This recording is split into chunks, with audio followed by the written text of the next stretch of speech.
Good morning, Last City.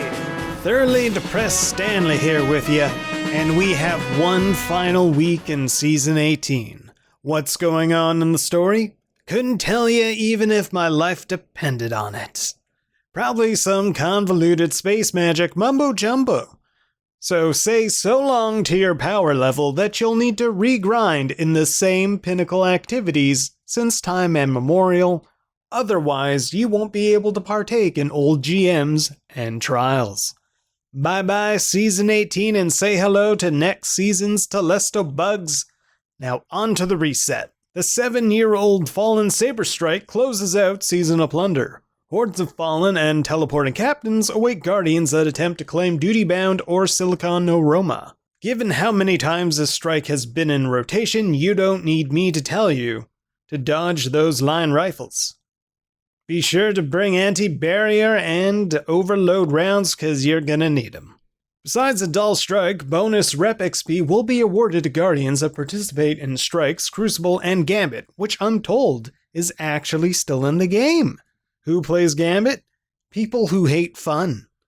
But that's just a personal theory and does not express the beliefs held by everyone at Tower News. Speaking of the Crucible, Team Scorch returns! Put away those hard-earned weapons and builds for a fiery spitball shooter. At the very least, it should be good practice for future Pheramanes. On the more interesting side of things, Vow is back in the Pinnacle slot. Delve into one of the coolest raids aesthetically speaking and most mechanically heavy in Destiny history. Meanwhile, Prophecy, the glorious acid trip of a dungeon, is also back. With that out of the way, it's time to check in at the tower. And they still haven't fixed it. It's getting sad, guys. It's getting sad.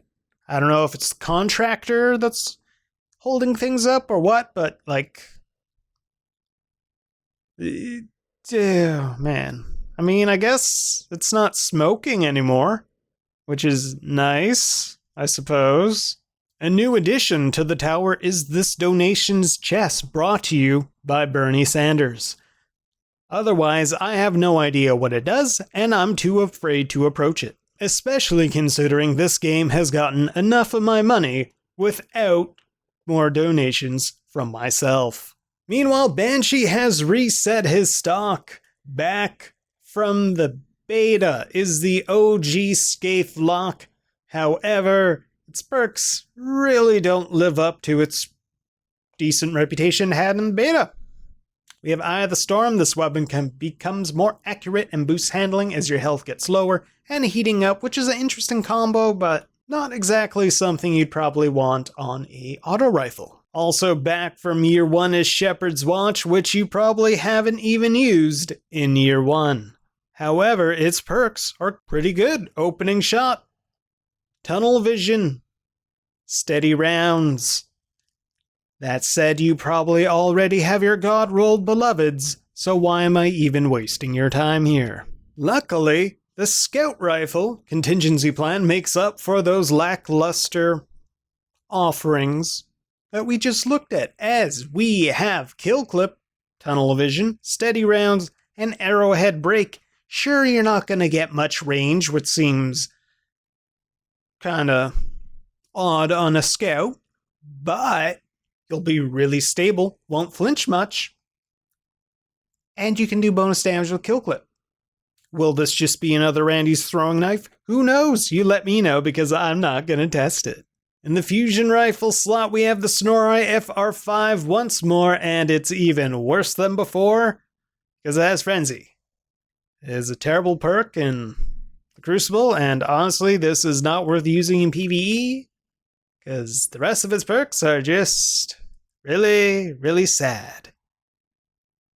If you do use this in PvE, all you're going to be doing is shooting this thing fast, little rapid tickles at the enemies, just rapid tickles. Next up, we have the rocket launcher that Hawkeye just can't seem to give away, and really, they just need to 86 it from their lineup because at this point, it's just not selling, Hawkeye. It's just not selling. It's a dud and a long line of your dud weapons, excluding Antiope as the exception and not the standard at this point. Making this Palmera B even worse than before is lasting impression. Rockets attach on impact and detonate after a delay, increases blast radius and damage.